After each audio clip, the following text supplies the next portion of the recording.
James is a mixed traffic engine. He can pull both freight cars and coaches. He's proud of his smart red paint, and so is his driver. Everyone says you brighten up their day, James. One morning, James whistled loudly at the other engines.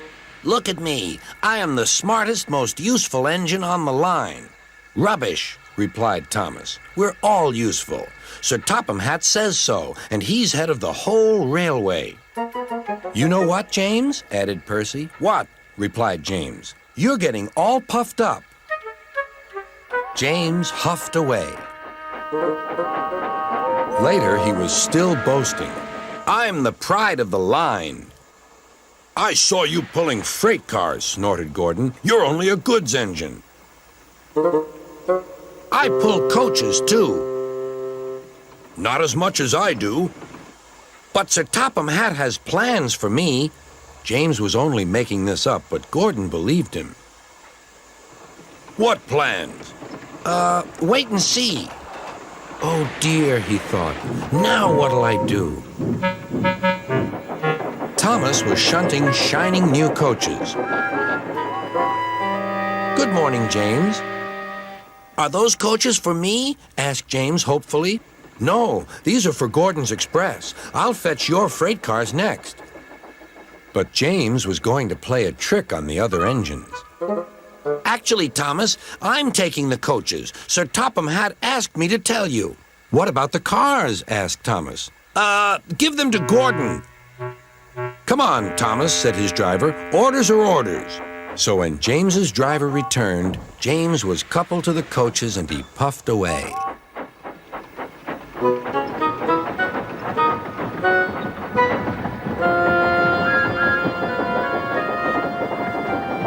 Thomas returned with the freight cars, and a few minutes later, Gordon arrived. Where's the express? Thomas told him about James, and so here are your cars. Gordon was very cross, and so was his driver. Wait till Sir Topham Hatt hears about this. Meanwhile, James was enjoying himself enormously. What a clever plan! What a clever plan! He chuffed. Then he saw Sir Topham Hatt. Some jokes are funny, but not this one, James. You have caused confusion. Yes, sir, said James. You will now stay in your shed until you are wanted. The other engines teased James. I wonder who'll be pulling the express today, said Gordon. I expect it'll be you, replied Henry. James is stuck in the shed for being silly.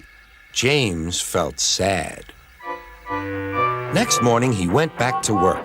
Hello, whistled Thomas. Good to see you out and about again.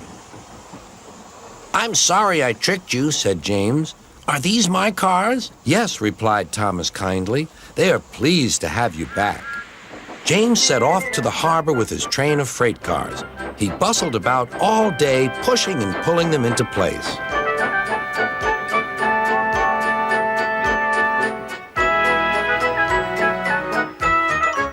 Time to go home now, James, said his driver at last. No cars or passengers, just we two.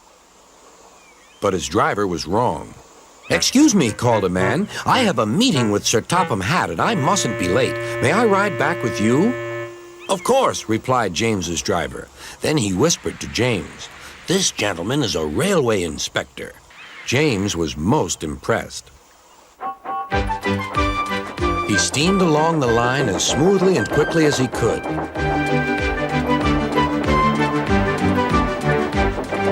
Sir Topham Hatt was waiting on the platform, and the railway inspector greeted him warmly. This clever engine gave me a splendid ride. You must be proud of him. Yes, indeed. Once again, you are a really useful engine.